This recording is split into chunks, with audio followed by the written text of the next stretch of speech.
Fiction, fact, and fire come together tonight as Connecticut author F. Mark Granato talks about his latest book.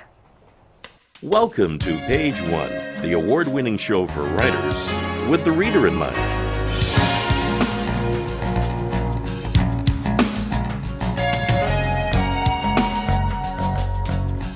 That draws the reader along, just like fiction.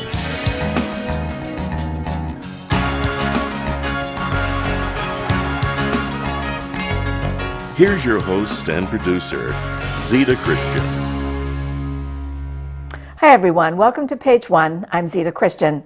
And to my guest tonight, F. Mark Granato, let me say welcome back. Thank you, Zita. It's great to be here. You were on the show last year talking about the book Finding David. That's right. Which was a novel that took place during the Vietnam era in American history. But tonight, you're here to talk about a new book, and it also has some local connections.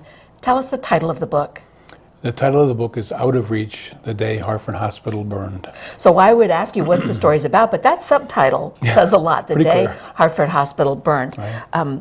So when I think about the day, I can't explain why, but I immediately was drawn back to letters that I received from my grandparents when I was a kid, where they would talk about the most important thing about every day was the weather. Mm-hmm. Of course, they were farmers in South Dakota. Weather was an important thing. But I want to get into kind of setting the scene. What was that day like? In the research you did for the book, and we're going to get into it a lot more, what was the weather like that day? It was very, very unlike the kind of weather we've been experiencing, let's put it that way. Mm-hmm. It was early December, obviously. Christmas was just around the corner, but the holiday spirit wasn't quite in the air yet because we hadn't seen snow, and the temperatures were in the low to upper 30s for the most part. It was an unusually warm December. This was a bright, sunny day, a normal day in the city of Hartford. This was 1961? 1961, a city of 160,000 people. Okay. Downtown district was starting to get busy for the holidays because Fox's had just put out their wonderful display in the portico, if you remember that. Oh, yes. And of course, you had Fox, Sage Allens and Brown Thompsons and Corvettes, etc. The city was just starting to percolate a little bit, but it was a nice day, and not an unusual day by any means in Hartford. Friday afternoon. You know, one of the things that I checked when you agreed to be on the show, and I thought, okay, December 8th, 1961, because I love astrology, I checked. And I thought, oh, look at that. December 8th, 1961 was a night of a new moon. And tonight, the day we're taping, is also the night of a new moon. When I think of new moons, I think of everything is in the dark, you don't see the light of the moon at all, and so things are hidden. And I wanted to ask you, and I think I'm kind of, and I know the answer, but I think that there are things that were hidden, uncovered in the story. Mm-hmm. I want to get into a lot into that. There are a lot of people who watch Page 1 who are writers. I hear from them a lot of times, and sometimes in bookstores. And the question about the idea for a book, something that is an idea suitable for a short story versus an idea that's suitable for a whole novel. I know that you had in your background, you worked for a while as a journalist for a small local newspaper in the Hartford area, and as a reporter you dealt with facts. But what you're dealing with here in historical fiction, obviously it's fiction, we're dealing with Hartford Hospital, we're dealing with the fire. So my question is, what was it about that incident that you said to yourself as a writer, I think this would be good for a story, and had to be a story big enough to be a whole novel? What was it about it that captivated you? If you look at my body of work thus far, you'll see that I write about things that not only intrigue me, but that affect me in some way. The 1961 Hartford Hospital fire was a seminal event in my life. I was only 9 years old, would you believe, when it actually happened. Mm-hmm. But it was I went to a parochial school. I'm Catholic, and it was a holy day of obligation, meaning we had no school. So I was sitting home watching television, watching Channel 3, waiting for the Ranger Andy show to come on, would you believe? and a news bulletin came across. And back in those days, when a news bulletin suddenly interrupted regular broadcasting, that meant something really bad That was big. had happened, right? Yeah. And the announcement was, it was Dick Bertel announcing that there was a major fire at Hartford Hospital. And I can remember running outside, and I lived close by, and looking up into the sky, and seeing these enormous black billowing clouds going up into the sky. Again, 9 years old, it terrified me. I had been in a hospital either the year before or the year before that or something with appendicitis, something relatively simple. But I sort of had a feel for what a hospital was like inside, and that was not where they had fires in my mind. And that stuck with me forever. That hit me emotionally, stuck with me. And many years later, when I started to write, etc., that was one of those seminal events that came to mind as, wow, that's worth pursuing. There's a story there. Yeah, And something bigger. That's how it came about. Well, let's get into some more about the craft of writing the story. Certainly. So the book centers around a real event. In fact, you have the name Hartford Hospital in the subtitle of the book. Has anyone ever said to you that they thought it was nonfiction? Because like right off the bat, does anybody say, "Oh, I didn't realize this was a novel"? No. Okay. I make no bones about the fact that it is that my writings, my novels, Right. are historical fiction. Okay. I make it very clear. But in fact, I've had the exact opposite reaction, where I've had many readers saying to me they lose sight of fact and fiction. They don't know if I'm writing fact or I'm writing fiction, which I take as a great compliment. Yes. Yeah. Because I've been able to blend the two into a cohesive story. And you have a lot of telling details, and that's I think what convinces a reader. Right. The reader can then say, I'm in the hands of somebody who knows Right. what he's writing about, even if this story is fiction. Right. And As a then writer, after a I don't while- have to tell you that research is so critical when you're writing historical fiction. Because although there's a fictional portion of the story, it's based on an historical fact. And you best have the historical portion absolutely correct, Very especially true. in this case. Very true, because readers will let you know, and especially in this case, because you are still a Connecticut resident. You are writing about something in Connecticut. So, speaking about that kind of research, we're only talking 1961. Are any of the firefighters who fought that day alive and accessible to you? Did you have Right. any opportunity to speak with any of Well, them? you say we're only talking 1961. That's Yeah. 53 years ago. Oh. But yes, to guess answer, it is. to answer your question, yes, I was extremely fortunate to surround myself with veterans of the Hartford Fire Department, the men who actually fought that fire. What are they like? Well, they're senior citizens now, but they have very, very clear memories of that day and that event. And How did you get? it's difficult for some of them to talk about it. It was at the beginning, but the more we got into it, the more the story started to emerge. There's in the book and the movie, The Help. There's something about the fact that there's one of the maids.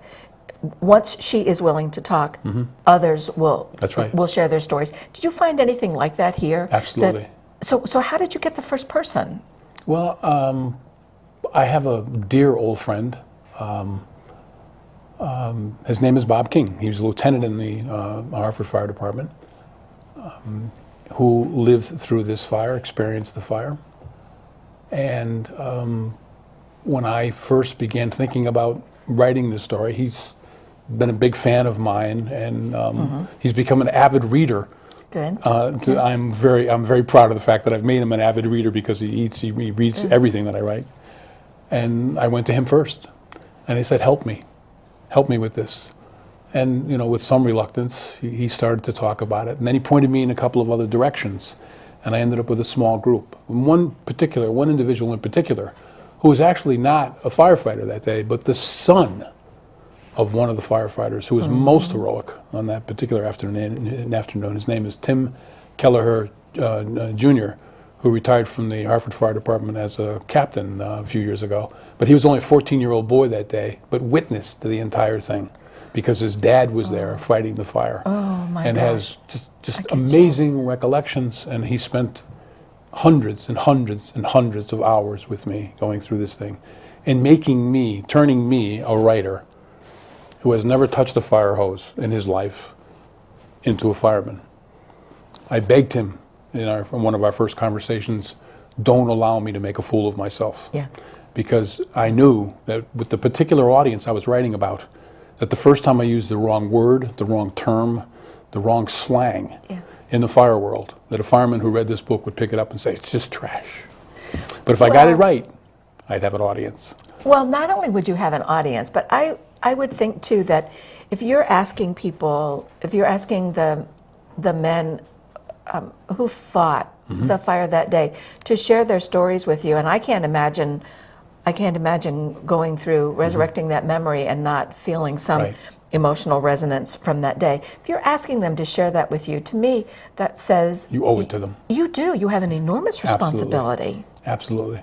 Did you ever have any occasion where there were more, where you spoke with more than one at a time? Like, was there ever a group of them together? Yes. Did they? Could you sense like a camaraderie with them? Was it? Did they have any little, where they, how humor sometimes is the tool to heal? Did they make jokes? Did they? How was it as a group? Had they been together before? Had they kept in touch? You bring up one of the things that struck me the most in my whole effort in writing this book, and it has to do with one word: brotherhood. Brotherhood. Okay. I've heard the word brotherhood. I've written the word brotherhood. I've used it. I've heard it used. It was a word. But when I spoke with these men, and we talked about their experiences over the years, not only with this fire, but with other experiences, I began to understand what the word brotherhood really meant. It was worrying about the man in front of you and worrying about the man behind you. Brotherhood meant just what it means. Brotherhood. You are my brother. I trust you. I trust my life in your hands. And those men believe that. They still believe it. They haven't been firemen in 20 or 30 years, but they're still a brotherhood. It's really an extraordinary thing. I think it's a military phenomenon.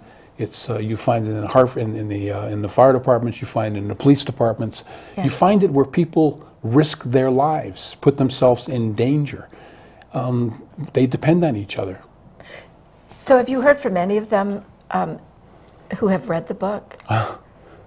I'm sorry, I'm laughing, but the response I got was so enormous. Good. I'm still in shock. Good. There's not a day that goes by that I don't get a phone call from someone who was in the fire department that day, who saw their name in the book, who had a relative, a father, a brother, or something, or who was a patient, or knew a patient, or was affected in some way, had some connection to it. I could literally write a second volume of nonfiction. It's really remarkable. Well, you just said that they saw their name in the book, so you used real names? Every single fireman who was at the fire that day, there's roughly 70 men, is portrayed in the book. It's his real name. Wow. And his actual duties.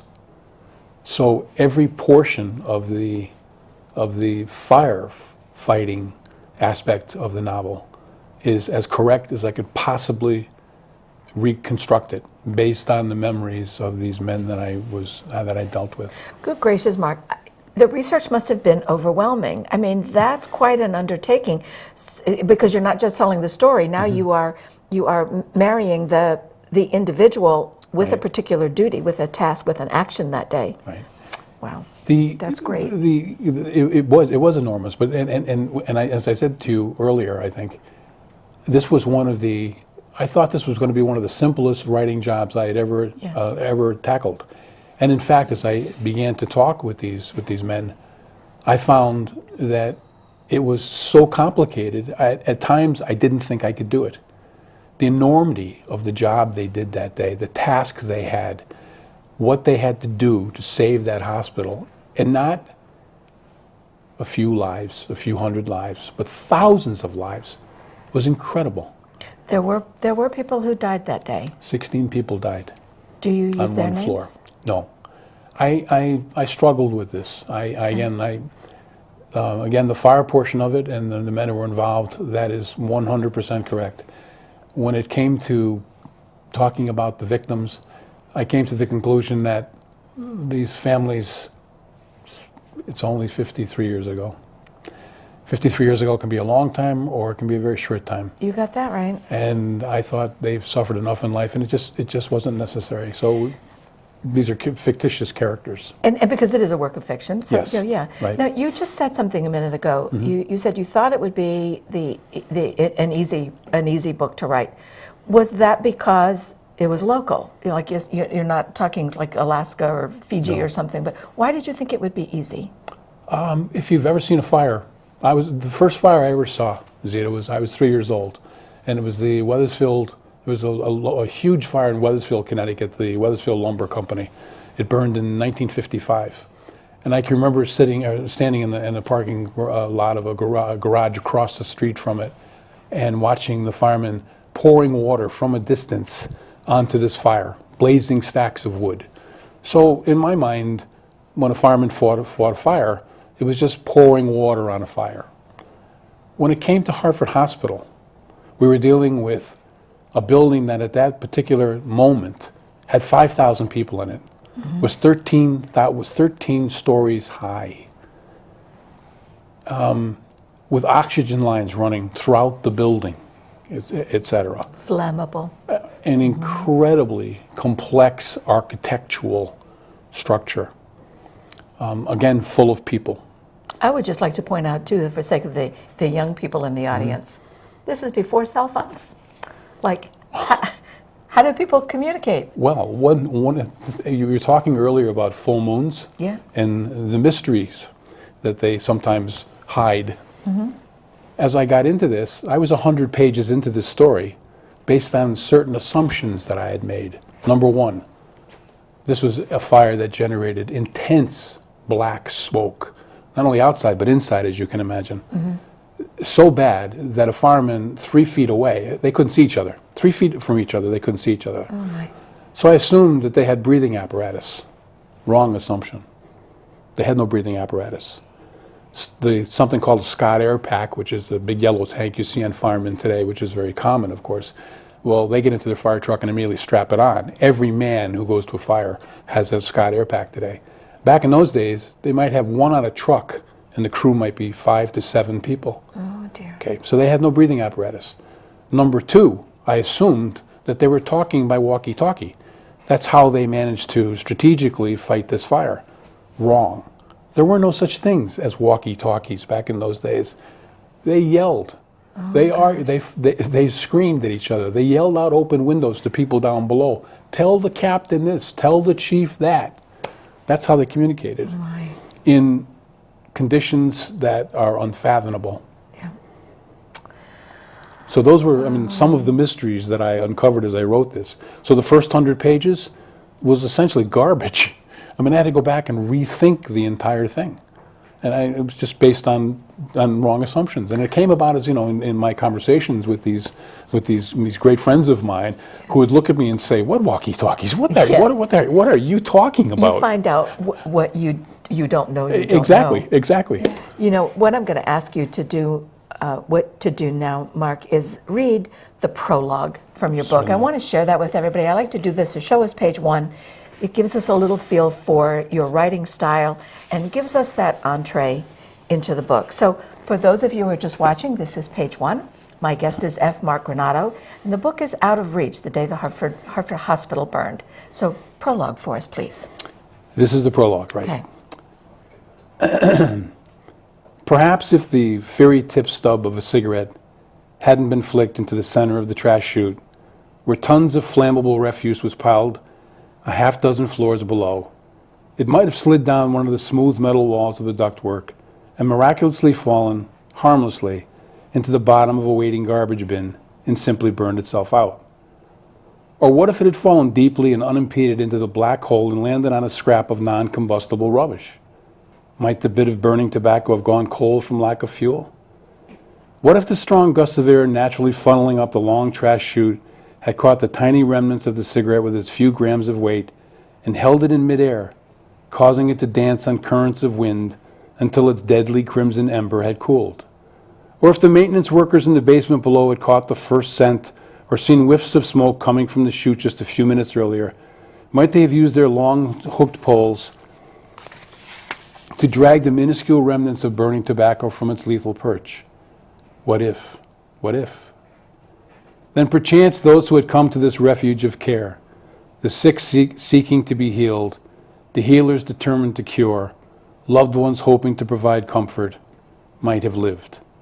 The innocents would not have suffocated or burned to death in their hospital beds.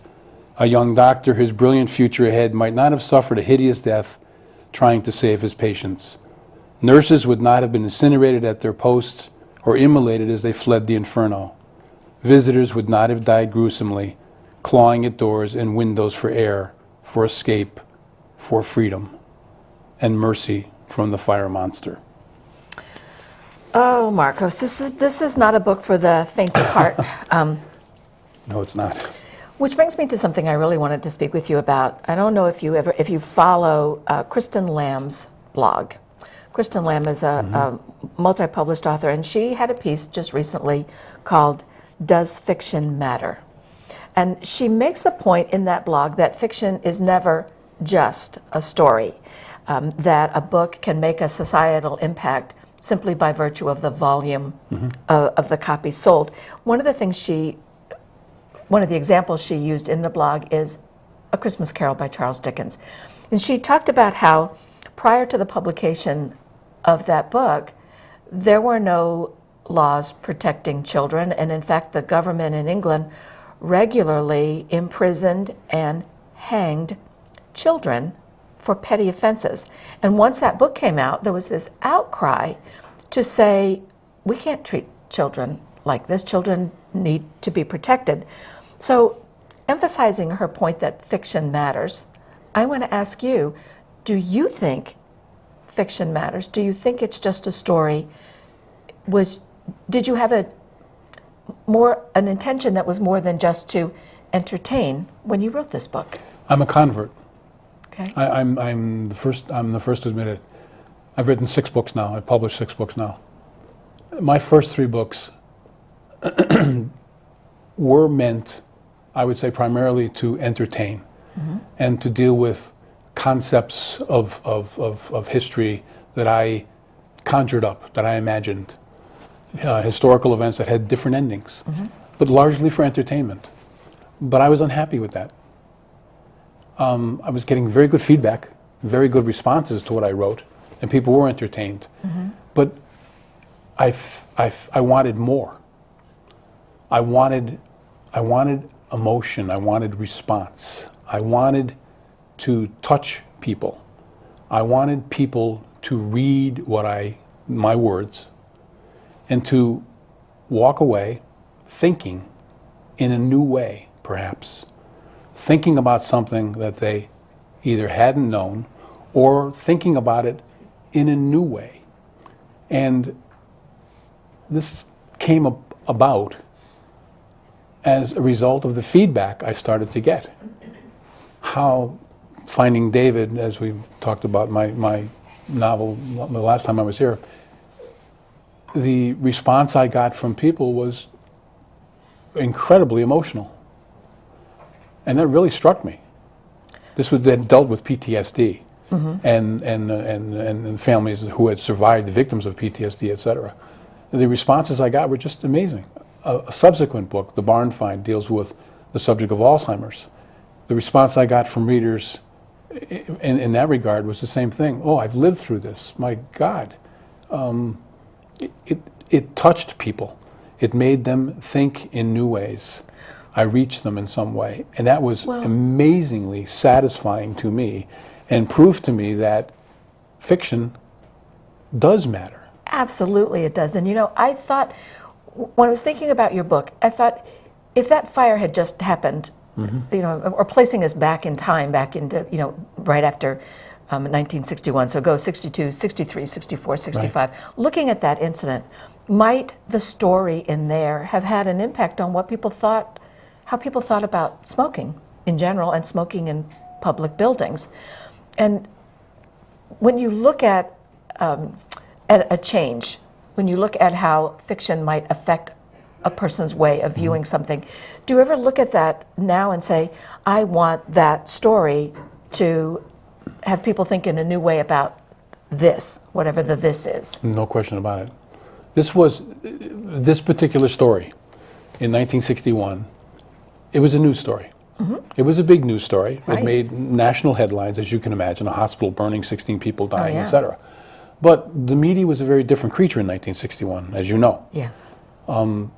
It tended to deal with rhetoric much more so than it dealt with fact. Reporters tended to, this is my opinion, reporters tended to report what they heard or were told much more so than what they found, what they went out and discovered. And in this particular case, this was the investigation of the Hartford Hospital fire was largely taken over by the Connecticut State Police, because as you can imagine, the Connecticut State government and the Hartford government was deeply embarrassed by this. There's no, you can imagine, and they wanted it to die as quickly as possible.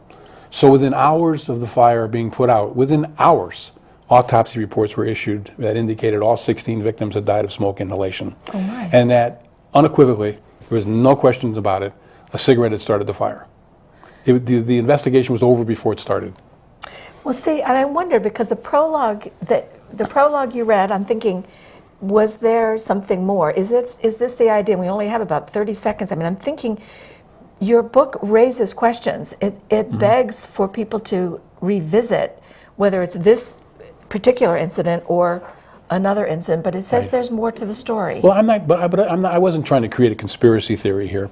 There are those who believe that there's more to the story than ever came out. I mean, there are tales of heroism here. For instance, a 25-year-old young man,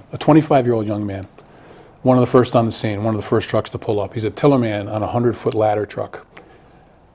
They get there and they realize that their 100-foot ladders won't reach the 9th floor. They can't get into the building to fight the fire. He climbs to the top of a 100-foot ladder, all the way to the top of a 100-foot ladder, and stands on the very top rung. And he leaps and catches a windowsill and pulls himself in. Mark, on that very heroic note, and I'm sorry because we are getting the sign we are really out of time. I want to thank you so very much for coming back on the show and sharing the story.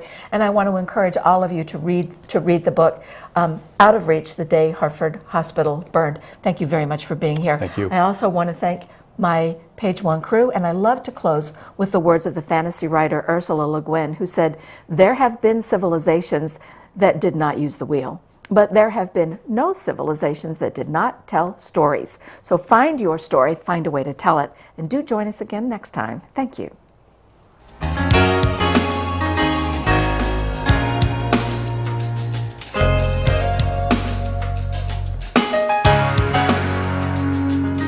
Food for the crew and guests is provided by Manchester Grill of Manchester, Connecticut, and Angelo's Restaurant of Glastonbury, Connecticut. We welcome your comments and suggestions. Please email Zita at zitatv.com or write to Zita Christian, Page 1 TV, P.O. Box 1515, Manchester, Connecticut 06045-1515. You can watch this and other episodes of Page 1 on youtube.com/Zita3x3.